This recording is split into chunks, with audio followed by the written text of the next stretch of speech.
ప్రభుత్వ కొలువులు చేసే వారికి ఎంత పెద్ద పెద్ద జీతాలు ఇచ్చినా కొంతమంది ఉద్యోగులు మాత్రం డబ్బుల కోసం జనాలను పీక్కు తింటూనే ఉన్నారు. వారికి వచ్చే జీతం చాలదన్నట్లు లంచాల కోసం వేధిస్తూనే ఉన్నారు. గవర్నమెంట్ జాబ్ దొరికితే చాలు తమ జన్మ ధన్యం అవుతుందని నేటి యువత భావిస్తుంటే, ప్రభుత్వంలో కొలువులు చేసే కొంతమంది మాత్రం ఈ సమాజానికి చీడపురుగుల్లా దాపురించారు. వారికి లంచాల విషయంలో చిన్న పెద్ద అన్న తారతమ్యాలుండవు.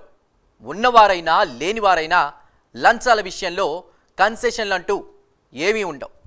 వారు అడిగినంత ఆమ్యామ్యాలు ఇచ్చారో మీ పని చేసి పెడతారు, లేదా మీరంతా తూర్పు తిరిగే దండం పెట్టాల్సిందే.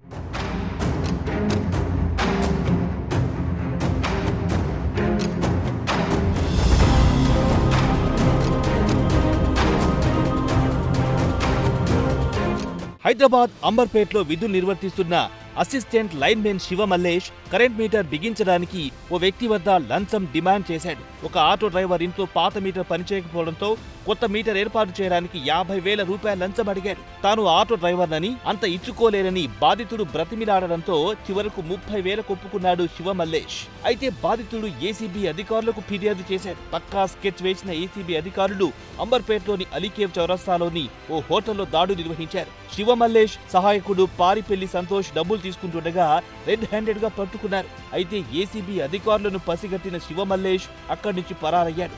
ఏసీబీ అధికారులు పారిపెల్లి సంతోష్ ను విద్యుత్ కార్యాలయానికి తీసుకొచ్చి కొన్ని వస్తువులను స్వాధీనం చేసుకున్నారు. పారిపోయిన శివ మల్లేష్ కోసం గాలిస్తున్నట్లు ఏసీబీ అధికారులు తెలిపారు.